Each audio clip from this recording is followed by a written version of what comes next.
Welcome, welcome, welcome. This is Sister A. Legree, and I'm here today on our other broadcast, which is God, the Bible is good for your mental health. And what I wanted to talk about today was fear, F-E-A-R. I wanted to talk about fear, F-E-A-R, F-E-A-R. You can email us at support@igbattmho.org or email us at support@igbattmho.org. Our website is igbatt.com. And today I wanted to talk about fear from a biblical perspective. Now, we on this particular broadcast, we talk about mental health and how mental health is good for how the Bible is good for our mental health. But I also want to make sure that, because I know we have people watching us from different audiences. Today we're talking about from a faith-based perspective, we're talking from a biblical perspective, Jesus Christ, God perspective. So if this is not what you want to hear, then please log off. And it's okay. But today we're talking about fear. And my question is, are feelings of fear keeping us from living the kind of life that God intended for us to live? Are feelings of fear preventing us from living the kind of life that God intended for us to live? We know that when God created us, He created us for a purpose, a wonderful purpose. Once we were created, things get in the way, whether it's abuse, failures, sexual abuse, poverty, parents, things get in the way. Disease, sickness, things get in the way. So from the time we were born until we're able to manifest that thing that God put us on earth to do, a lot of things sometimes happen. And if we're not careful, those things can cause us to not to fulfill our potential. So when we talk about fear, it's fear holding us back. And I'm going to be reading from one of our booklets here, Don't Let Your Thoughts Limit You. Okay? So again, are feelings of fear keeping you from living the kind of life that God inspired? If not, put it in its proper place. A feeling of fear can prevent us from walking in the plan that God has for us and cause us to underestimate the ability of God in our lives. When feelings of fear control our lives, we will shy away from doing anything that forces us out of our comfort zone. Okay? So what am I saying here? Fear, emotions are normal. We all feel fear from time to time, right? It's one thing to feel fear. It's another thing to let that fear stop us from doing the things that we should be doing. Stop us from moving forward in our dreams, moving forward in our goals. Our fear shouldn't stop us. We can use our fears like a little barometer, okay? So when I'm start feeling fearful, what am I feeling fearful about? Why am I feeling fearful about? What can I do? What is the strategy that I can put in place?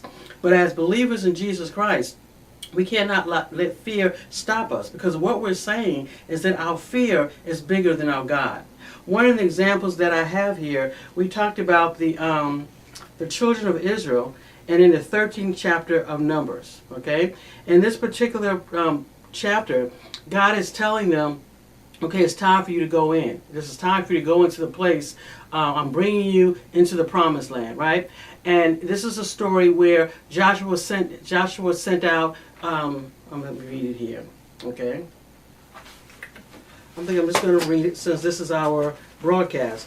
But this is the chapter here where Moses sends out the children of Israel to spy out the land, right? They go to spy out the land, and with the exception of two people, okay, Joshua and Caleb were the only two, everybody else came back with a negative report, right? So they came back with a negative report, and that negative report caused other people to fear. So while God was saying, yes, this is time for you to enter in, this is time for you to move forward, but because of 10 people were saying, well, no, I don't think we can do it. I saw the people in the land, these are giants, and we're not going to be able to overtake them. That's the report of 10 people. Only 2 people, Joshua and Caleb, would say, yes, we are well able to do this. We are well able to move forward, right? But what happens is the people heard the report of the 10 as opposed to listening to the report of the 2. They allowed the 10 to, with the negative report, to cause them to become fearful, and they backed away. Because one of the things that fear will do, fear will take away your strength. Fear will take away your zeal. Sometimes, we may feel like, I feel down, I feel depressed, I feel sad. In some cases, what we're dealing with is fear. Because, see, fear will put us in a position where we're afraid to believe. Right? So we don't believe 100%, because a friend of mine said something one time, that sometimes we anticipate rejection. We anticipate things not working out, and without even realizing it, we adjust our expectations. We adjust our expectations because it never worked out before, or I don't want to get hurt. So we adjust our expectations, and that's nothing but fear. Right? That's nothing but fear. But we have to be careful. Sometimes our thought process, right? When we have a thought process, we'll think to ourselves, well, I don't think this will never work out. I don't want to do it. And the problem is that we're dealing with fear. Fear is a really sneaky thing, right? It's really sneaky emotion if it's not managed, because a lot of things we'll say, well, I don't want to do this. I'm an introvert. And really, what you are is fearful. All right, you're afraid of being hurt. You're afraid of putting yourself in particular situations. You're afraid, so you just say, I'm just an introvert, right? Or you say, I don't really want to go, or I don't really want to do that. Oh, that you see fear manifested in a lot of areas, right? Especially when you deal people who deal with trauma, deal with rejection issues. You see a lot of fear. Okay, so when we go back in this particular chapter, we discover that despite the power, of Jesus Christ. Despite all of that, they saw themselves as being fearful. Okay? They saw themselves as being fearful. And the part I want to read here, and I'm in Numbers chapter 13.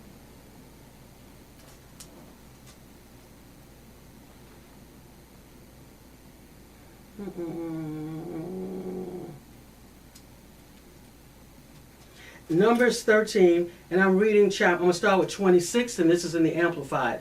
They came to Moses and Aaron and to all the Israelite congregation in the wilderness of Paran at Kadesh, and brought them word, and showed them the land's fruit. So they went. Those of you not familiar with the story, read it, Numbers 13. They actually did as Joshua commanded. They went to spy out the land. 12 of them went to spy out the land. One person from each tribe went to spy out the land. Okay, they came back, and they're saying, hey, yeah, Aaron, these are the Joshua. I'm sorry. This is what we found out. Okay, they showed them the fruit. They told Moses. I said Joshua, I mean Moses. They told Moses, we came to the land to which you sent us. Surely it flows with milk and honey.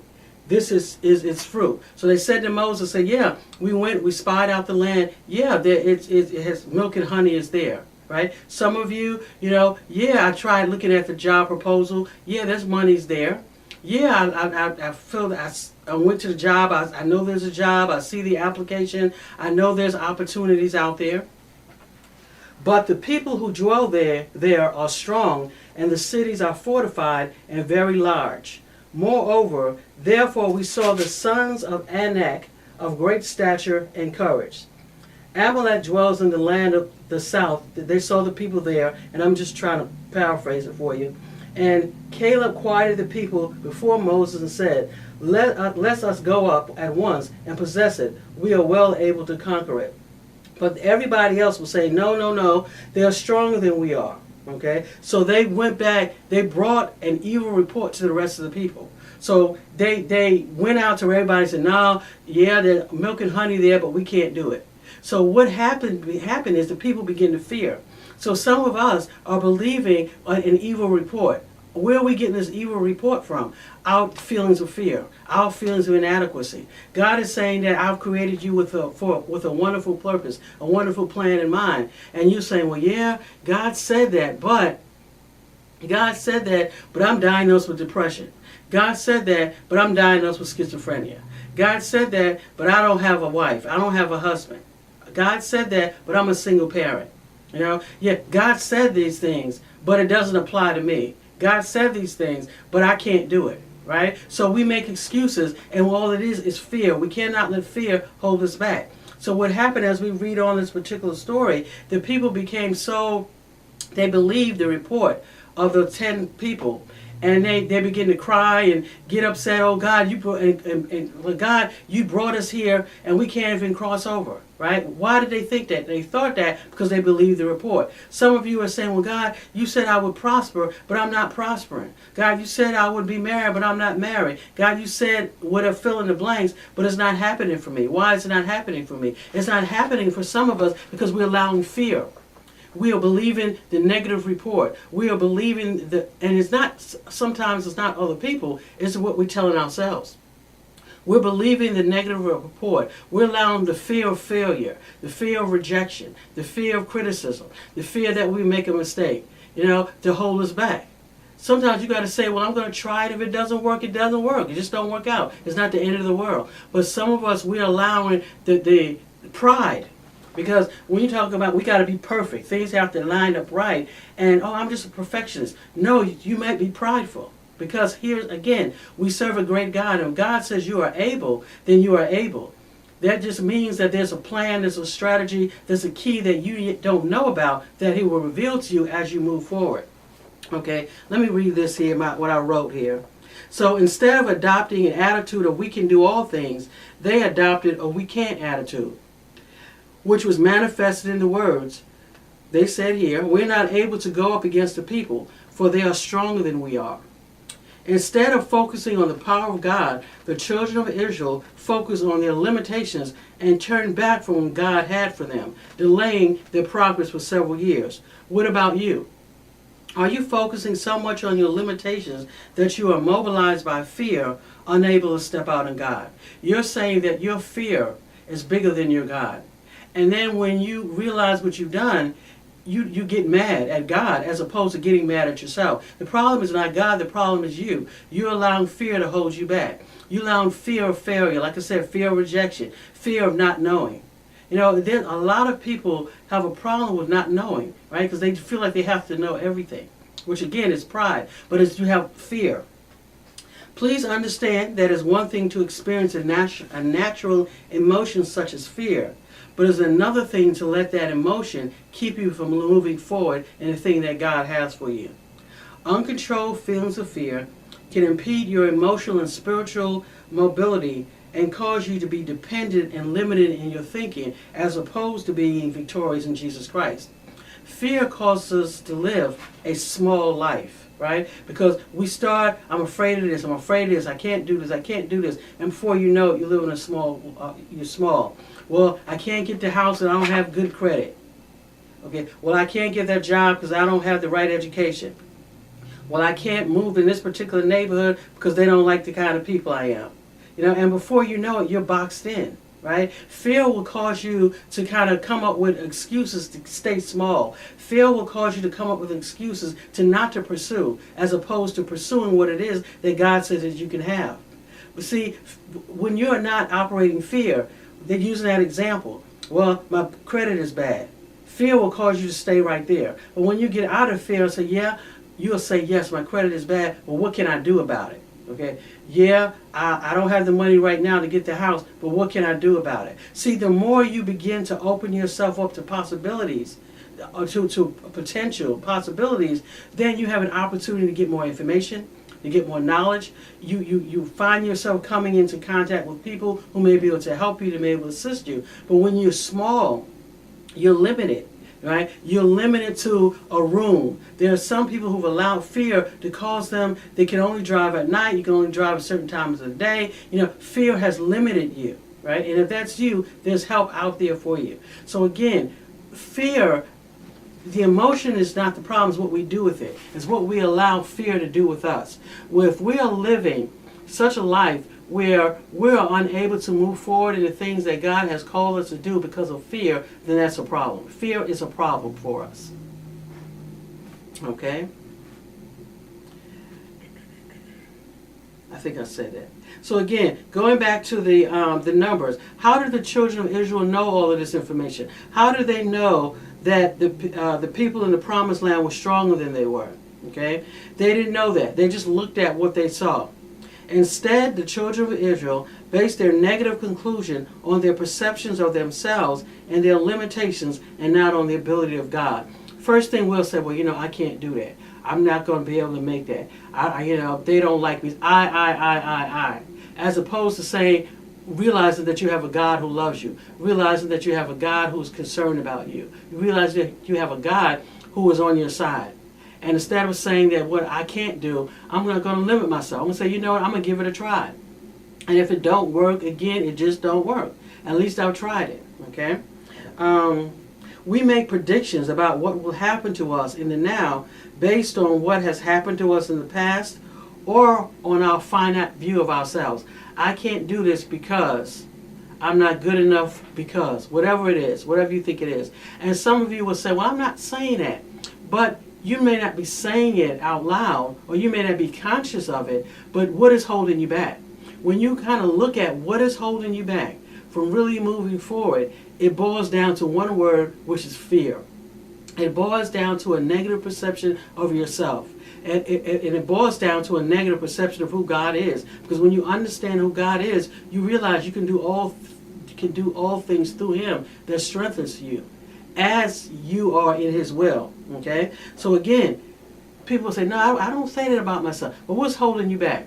What caused you not to go for that last job promotion? Right? Some people say, well, I didn't want it. Is that true? Did you really didn't want it? Or you have convinced yourself over the years? See, over the years, we've got these negative thoughts have put us in like a little box. That over the years, you think things that's really not you. You think things that's really not the real you. Before you allow fear to overtake you, you could do everything. Think about when you were a kid, or you could do everything, anything, until something happened, until somebody said something. It could be, something real small. What caused you? What hindered you? What caused you to think that you couldn't make it? What caused you to think that you're not able? What is holding you back? Was my bad credit? Well, go and find out what you can do to get good credit, right? What is holding you back from getting this particular job where everybody else is better than me? That may be true. They may have certain skill sets that you don't have. But what about, are you perfecting the skills that you do have? Try anyway. You never know. Again, so a lot of times we'll say, well, I just don't want to do it. No, you just don't want to be rejected, and that's okay. I just don't want to try it. No, fear is holding you back. Okay?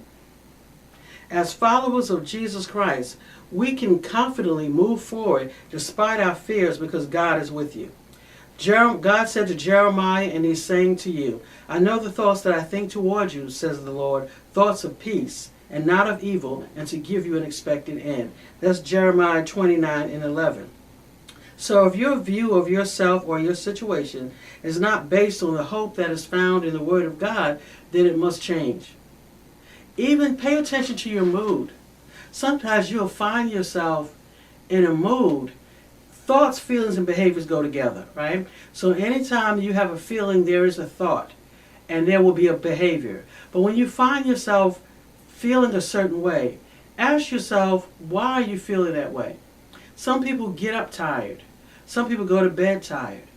Is it because you have lived your life to such a degree that you've made a habit now of walking around with low expectations? Have you made a habit of thinking or feeling a certain way because the reality is you don't want to get your hopes up because you don't want to be hurt? Have you made, and it's subtle because it's tricky, because it's a habit now. You form this habit of thinking down, of being negative. You form this habit now of being sad, of thinking things are not going to work out for you. You form this habit now, and it's really going to take prayer and your honesty, saying, Lord, is this me? Okay, am I going through life already adjusting to the possibility of failure? Are you walking through life thinking that? And some of us have. We're going through life already adjusting to the possibility that things won't work out. Already adjusting to the possibility that things won't work out. You're already adjusting to the possibility that things won't work out, and as such, you already came up with a plan, which is fear.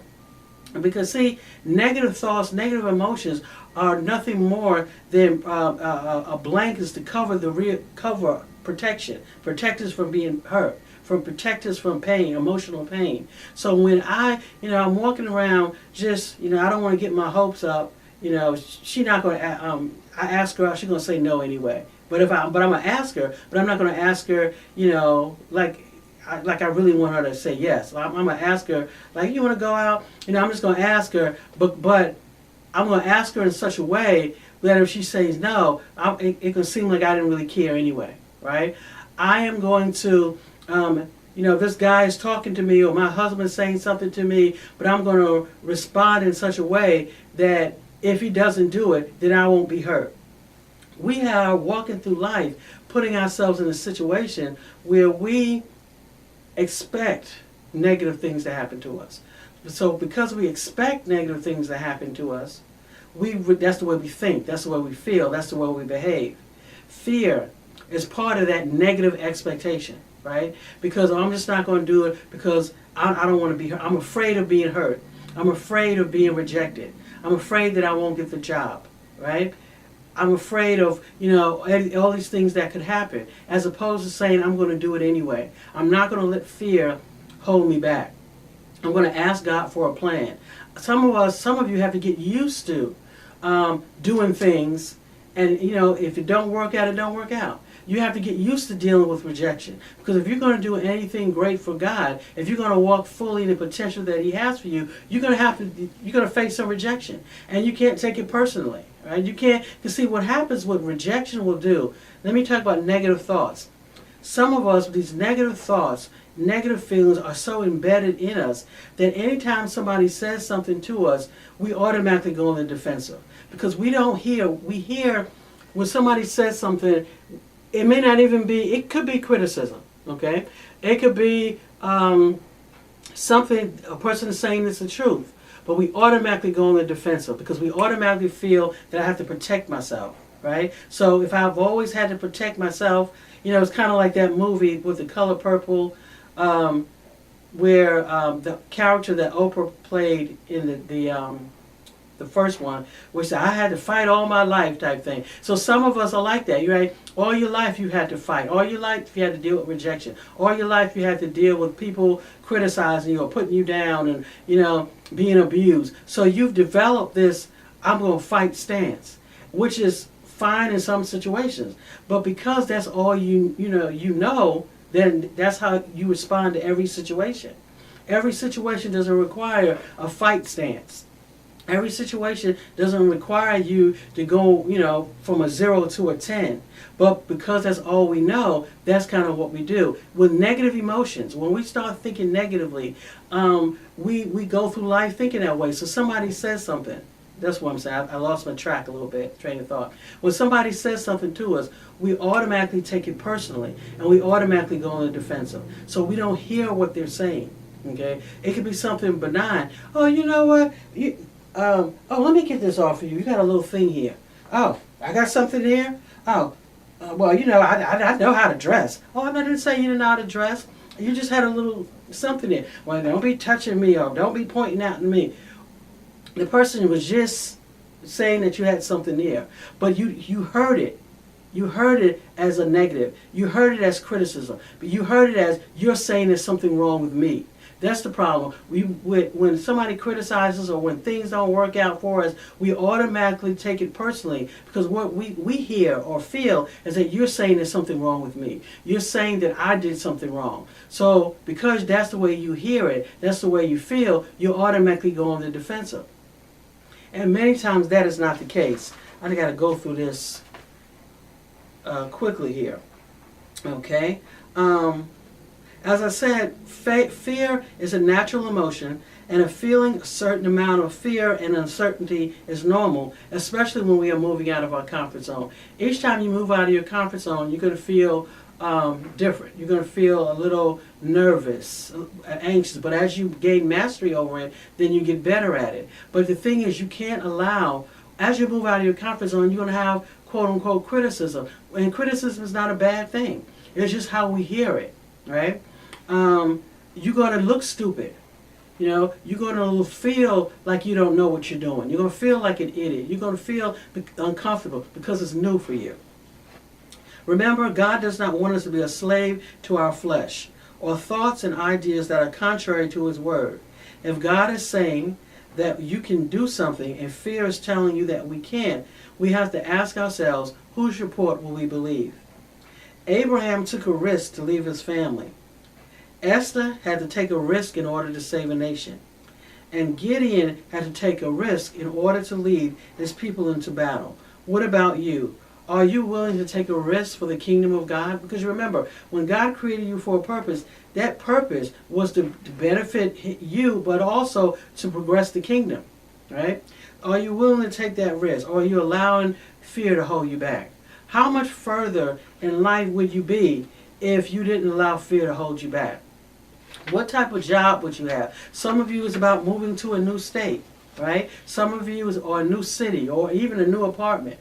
Some of you it's about staying in your same place, right? What is it that can make your life better that you prayed about and God is giving you the green light, but you're allowing fear to hold you back? Fear of rejection, fear of getting hurt, fear of being wrong, fear of looking like you don't know what you're doing, fear of not having all of the answers. There's a lot of fears that go on. Again, I want you to pay attention to what your thought pattern. When you find yourself thinking a certain way, are you thinking lower? Are you thinking beneath your privileges? Is your thinking in line with your feelings of fear? So are you anticipating fear? Are you anticipating being hurt? And then that's why your thinking is aligning with that. Align your thinking with the Word of God. Remember, you are fearfully and wonderfully made. God created you for a purpose, and begin to seek Him for that purpose. Begin to ask Him for that purpose. Because the Bible is, in fact, good for your mental health. From Genesis to Revelation. The problem is how we interpret the Bible. When we interpret the Bible with our unresolved emotional hurts, unresolved emotional pains, it's hard to see. It's hard to understand that. Again, this has been The Bible is Good for Your Mental Health broadcast.